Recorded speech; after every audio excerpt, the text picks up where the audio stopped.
Hey, it's Kimberly Weefling here, and I have another rant for you today. Yeah, it's been bugging me for about a decade. Let me tell you about executives. Executives who hire me and want me to fix their people. At first, when I started my consulting business, I'd say, oh, yeah, let me come in and help. And I would just start helping and trying to figure out what's going on. And then I would go back to the executives and say, hey, there's a couple things the executives, need to do differently. And then surprisingly, they didn't need me anymore. Yes, they were going in a different direction. So then one of my mentors taught me, Kimberly, before you get them to sign the contract, you tell them stop and you ask them, when I find out that you executives are somehow contributing to the problems here, the challenges you're facing, how do you want me to tell you? And then, then let them sign the contract after you have that conversation. Okay, so I started doing that, right? So, so one point I did that. I said, hey, before you sign the contract, please tell me how you'd like to be told if there are things the executives are doing that are contributing to the challenges you'd like to address in our work together. And one of the executives said, are you suggesting that we are somehow contributing to these problems? Oh, dear God. So I said, oh, I don't think I'm a match for your work. And I said, you'll be happy with the next consultant. And another executive, of course, was signing the contract. I said, stop, wait. Don't sign until you tell me how you want me to share any inputs about the executives, because yeah, I know you want me to fix your people, and I'm sure there's lots of things that we can do, and there's going to probably be some things the executives need to do differently as well. And when he goes, oh yeah, Kimberly, this is a C-level executive, right? Oh yeah, you just tell us, Kimberly, that's good. Just signs the paper. Yeah. So in these cases, here's what I do. I interview 10, 20, 30, 50 people in these organizations, depending on the scope of what we're working on, trying to transform the organizational culture, the leadership, the teams, because what I do, it's like turn managers into leaders, turn groups into true teams who can work together using so-called common sense as common practice to get impossible things done, to make the impossible inevitable. So I'll interview these people and I'll say, hey, here's what your executives want to achieve. Show them a one-page charter that says the goals, the purpose, the outcomes we're aiming for in this consulting relationship. And I'll ask them, what are your thoughts? Given that we were committed to achieving this, what's working? We should keep doing it or do more of it because it's working. And then, be honest, what's not working? We need to change it, stop doing it, or do something differently. And what's missing? If anything were possible, you had unlimited budget, unlimited power, and you were absolutely sure you were going to be wildly successful, what would you do? And then I get their ideas, and then I ask them, magic wand, anything even more crazy, wild, amazing, you think it'll never happen, but if it could, wow, the executives could get what they wanted here. And then I write all this down and I put it into a giant spreadsheet. And, I'm a physicist by education. I love science. I love data. I affinity diagram it. I map it all together. And then I come up with a few things that the executives need to do differently. So I go to this guy and I tell him, yeah, there's this, all kinds of interesting things your people see they can do differently. Start, stop, do more, do less, continue, and but there's a couple of things the executives might need to know about, because some of your people are waiting and not making these positive changes because they're waiting for you to set the example or to show that you're going to lead the change effort by your own behavioral change.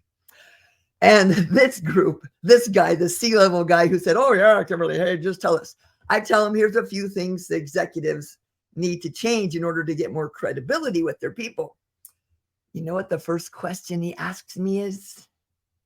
Do you know what the first question they almost always ask me in all cases except like one?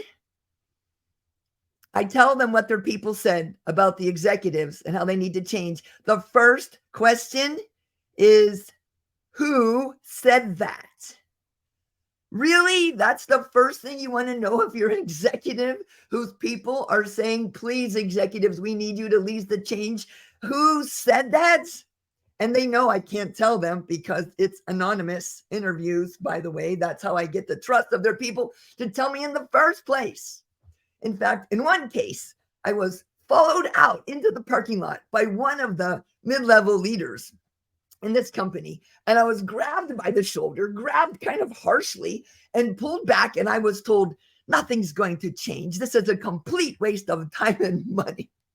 And that was the company where the executives are asking, who said that?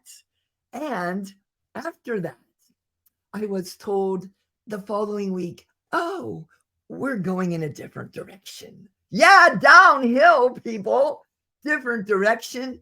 Okay, so if you have a work environment where you see problems and challenges and you're an executive, you do not hire a consultant to come in and blame your people and fix your people.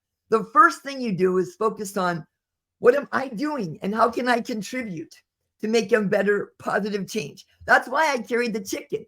I dropped this chicken and I asked people what caused the chicken to fall. And they usually say, it was gravity, Kimberly. Oh, really? Gravity? Well, I can't change gravity. Oh, the chicken didn't fly, Kimberly. Oh, really? Seriously? The chicken is a rubber chicken.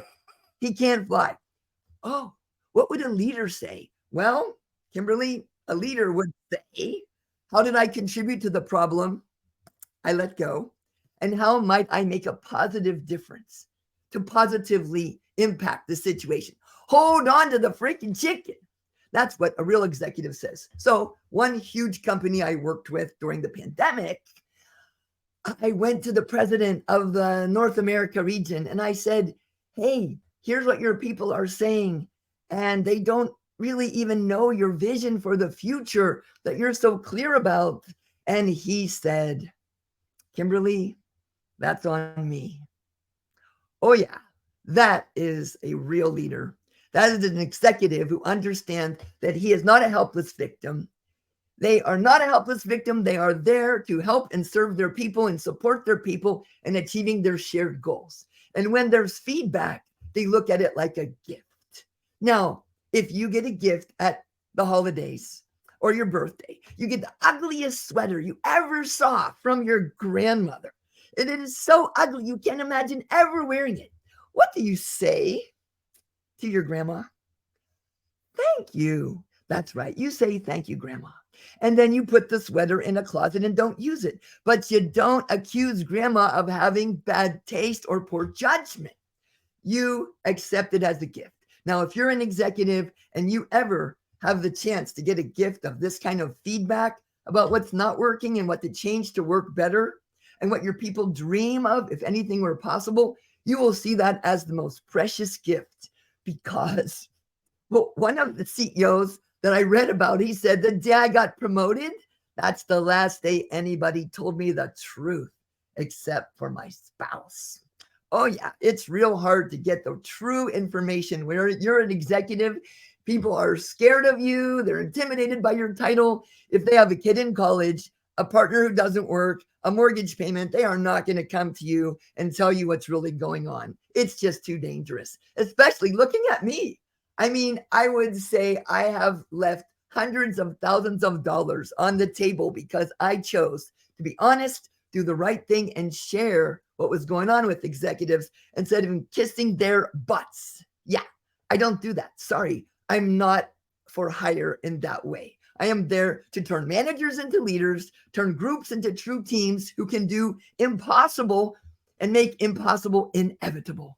And if you want that kind of support, you're going to need to get your people on board. If you just want to keep your nice little title and step off the ship before it sinks as you go into retirement, then don't hire people like me. We are absolutely committed to transformational positive change. Thank you for listening. And if you are one of these executives, I give you a complimentary thinking partner session where I just listen to you. Because hey, I know you got challenges. I know it's hard being an executive.